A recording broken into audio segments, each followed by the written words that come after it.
Okay, so our chapter is chapter 1, and it's about analyzing the audience. So I guess first I'm going to start by asking you guys, how many of you kind of zone off during any presentation or lecture and go off into outer space or somewhere? Yeah, I think everybody does, even I do it for a whole class sometimes. But anyways, that's something that's key in this chapter. A lot of people lose interest in presentations really easily. So we are given 4 simple questions so you can analyze the audience and you know what to expect and what areas to address. So we're going to be talking about who are they, who's the audience, what do they know and expect, what do they feel, and what will persuade them. And we will each go into deeper detail on each. So we have 2 types of audiences. We have a primary audience and a secondary audience. And we're going to start with the primary one. We have an unknown audience. So when the audience is unknown, you don't know who you're going to be talking to. You're going to go at percent for people that you've never seen. So you want to act like the detective. You want to get people that know the audience and get information from them persistently. So you want to get inside information from them.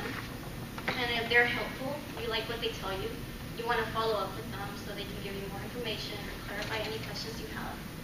You want to collect group data such as gender, any jobs that they have in common, the audience, their background, maybe culture, even down to the level of fluency in the language that you're going to be presenting in.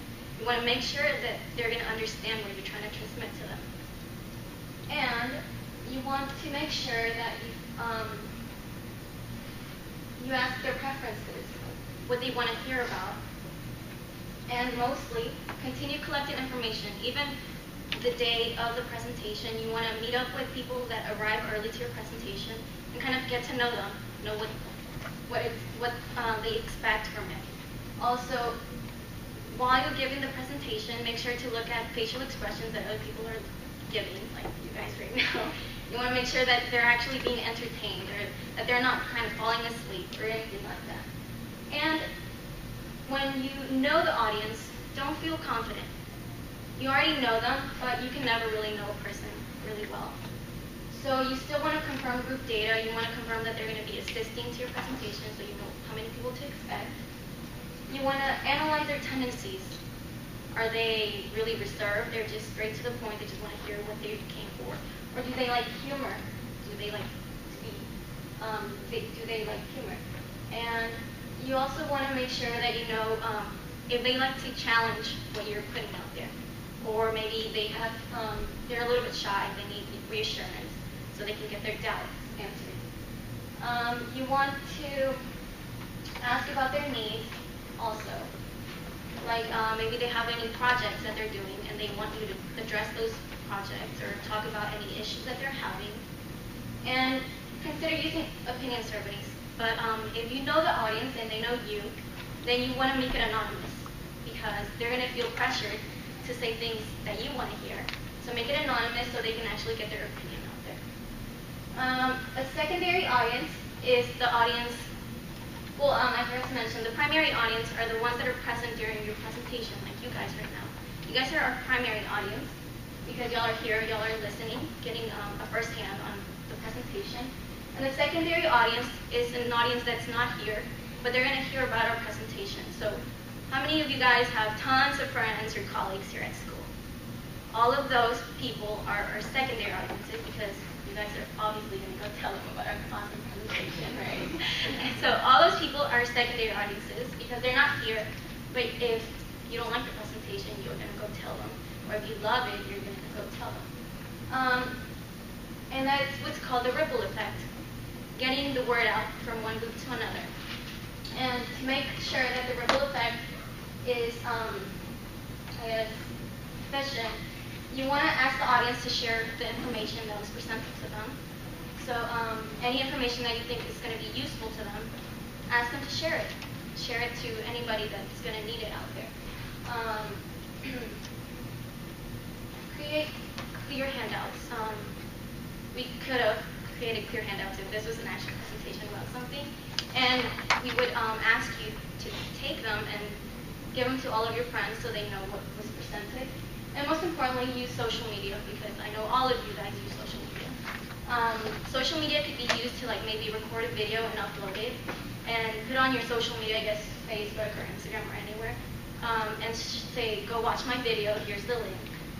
Or you could also use Twitter to maybe put your idea out there and ask people to retweet it so everybody knows what you're thinking.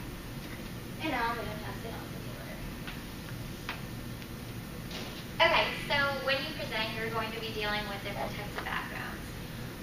So you want to include the experts. At the beginning of your presentation, you might want to ask people to raise your hand if they've ever, heard of this topic before, just to get an idea of who has heard about the topic before. Point out the knowledge gap. Again, the raising the hand thing would be helpful. Prepare background materials.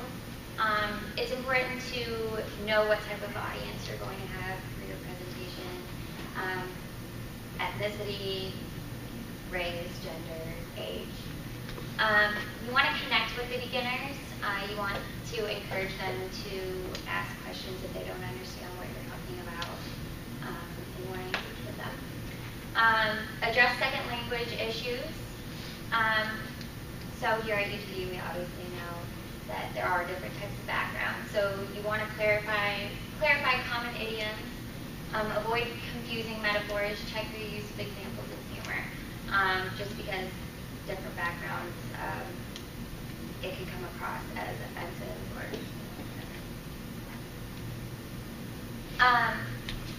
so before you prepare your presentation, you want to talk with the director or whatever for the format. Timing, visual aids. You should check if you should print out handouts. Formality, if you want to deliver formal or informal. Content, and if previous presentations had questions in between or at the end. Cultural challenges, cultural and strategy,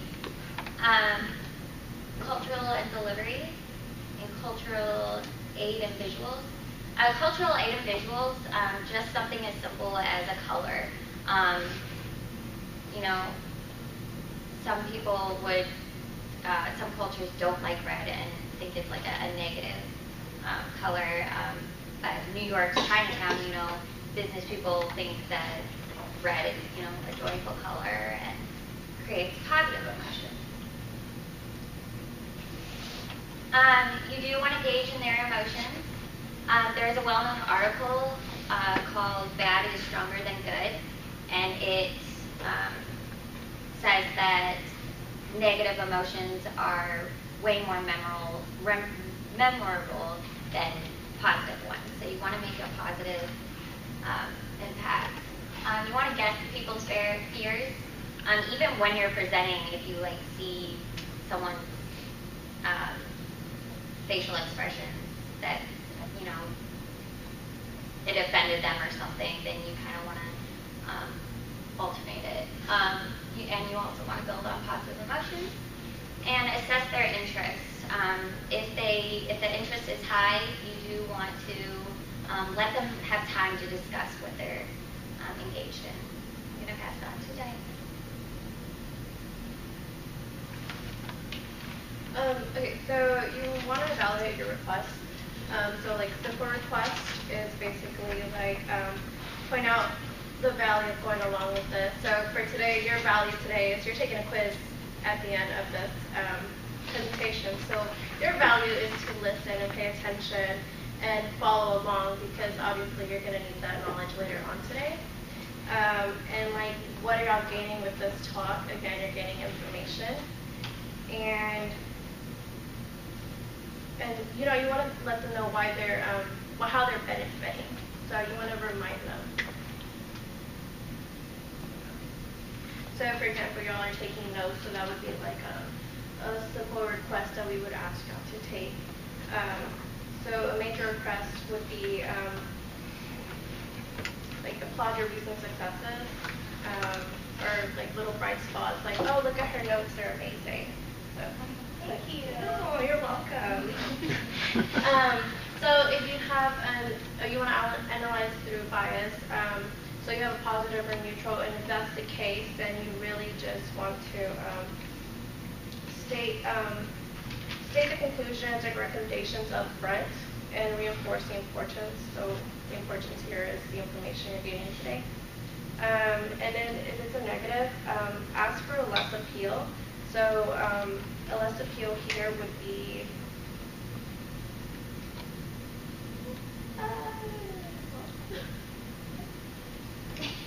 so our ABC conversation, we have four ABCs, which is access, build, consider, and determine. So access, various appeals. Why are they compelling, and why is this compelling and mitigate their flaws? So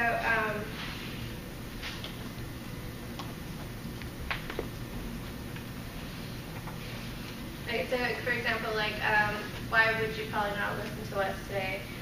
So we want to list the possible objections before the presentation and analyze various appeals to overcome these types of situations. So some of those examples would be data-driven appeals. Obviously, this is involving a lot of research, so we don't have charts. But if you have an audience and you want to reinforce them maybe with data such as charts and graphs, and you want to make sure that your information is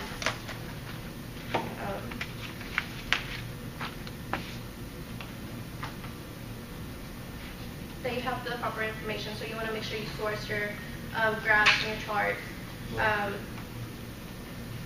You also want to use benchmark efforts or consistency reminders, and maybe request adjustment. So we have build support with benefit statements. So you want to identify the feature, apply an audience filter, and create a general benefit statement. So for example, your general statement here would be try to learn something today for your quiz later on. Consider your credibility. So again, you want to use sources. You have confidence credibility, which is how your expertise are in what you're presenting. So you want to use, and then you have your character. So do you have a familiar background? Do you have good news to offer to people? Even attractiveness, that can be a good character, because if you're attractive, people are more likely to think you're likable and confident. So that's something I learned personally today. And then we also have determine how to reach the decision makers. So our decision maker here would be Professor Smallwood. Our opinion leaders would be the audience in front of us, and our gatekeepers. These are people that control the flow of information, which in this case it would also be y'all, because y'all will control the flow of information to the other audience.